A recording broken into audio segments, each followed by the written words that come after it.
Bridgerton is a wonderful series. Season 1, 8 episodes on Netflix. I really enjoyed it. I've seen it about 10 times up to now.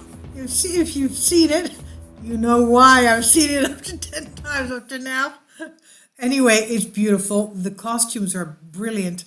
And it's a big becoming of age type of a series of a young girl that's introduced to society, high society, the ton of the Beau ton, the high society of the age.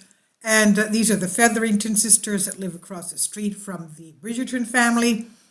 And it's a beautiful thing to see, very well done. But this is having to do with defensive inaccuracy of the costumes in period dramas. Please support my Patreon channel since YouTube has again demonetized my YouTube channel. My Patreon channel will have 5 different videos from my YouTube channel every day. Thank you so much for your support and that you find all my content so interesting. You'll find the Patreon account details in the description box below. And this is by Danielle Dove. She's visiting research fellow in Victorian Literature, University of Surrey in the UK, on The Conversation. And Netflix on Christmas Day, December 25th, announced that it has a new series. It released it. The series is called Bridgerton. It's the company's most popular show to date. Adapted from Julia Quinn's historic novels, Bridgerton depicts a set of upper-class families at the beginning of the London season, April 13, if I remember correctly, of the year 1813. And it takes place around the area of Grosvenor Square. And the third person narrating is the famed Julie Andrews.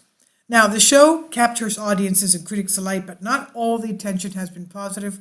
Its creative and at times inaccurate representation of the fashion of the period has come under some criticism. It's not the only period piece to have attracted such criticism.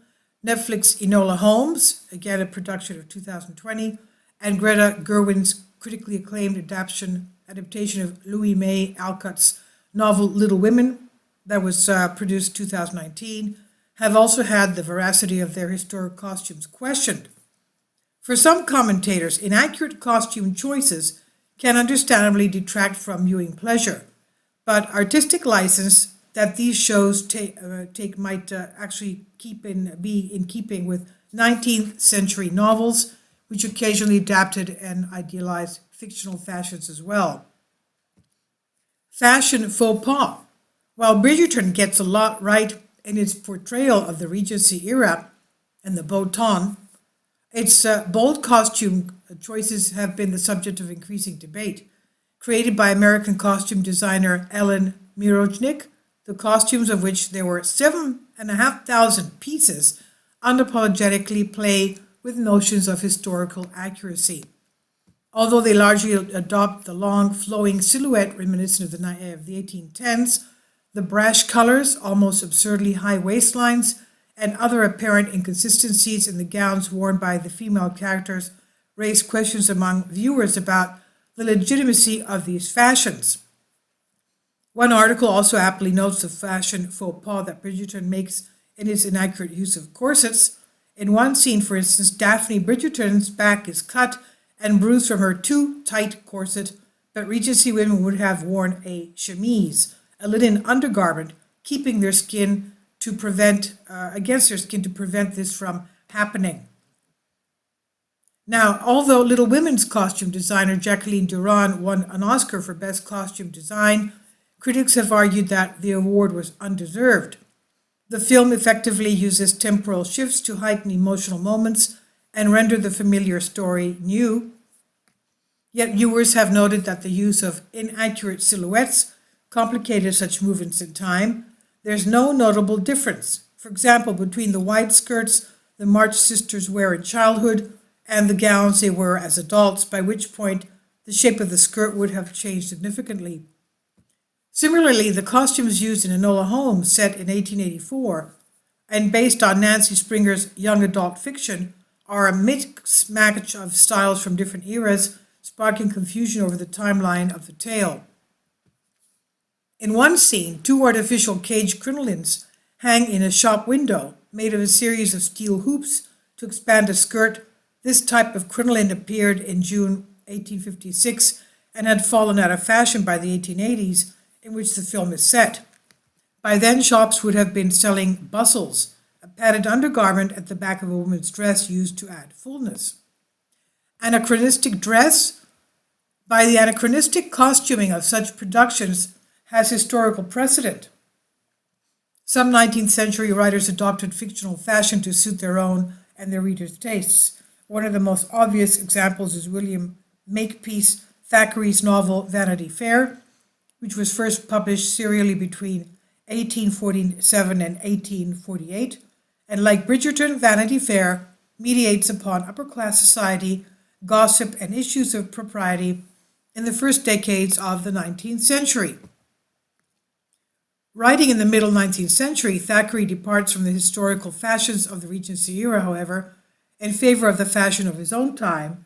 In an early edition of the novel, a footnote directly addresses the readers declare, "It was the author's intention, faithfully to history, to depict all the characters of this tale in their proper costumes, as they wore them at the commencement of the century. But when I remember the appearance of people in those days, I have not the heart to disfigure my heroes and heroines by costumes so hideous, and have on the contrary engaged a model of rank dressed according to the present fashion."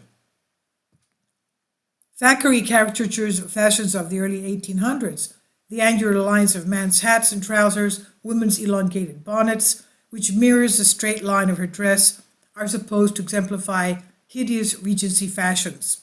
In contrast, other illustrations of Vanity Fair show Thackeray's characters dressed in typical of mid-century, showing 1840s ball gowns cut low off the shoulders and featured pointed bodice and full skirts.